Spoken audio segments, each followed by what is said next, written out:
Shayna got her a, what did you get? Bake oven. What? They gave me a bake thing. Bake oven. Okay, did you put 3 of those teaspoons in there? Oh, 3? I thought you said 2. Nope, there's no water there. That's good. Okay, now stir it up. Turn the water off first. That'd be good, huh? Let's read in a high ceiling house.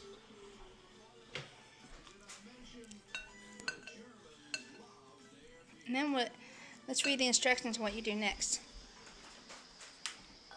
To break up any lumps,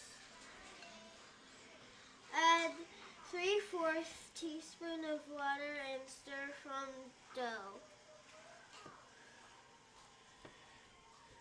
What do you do after that?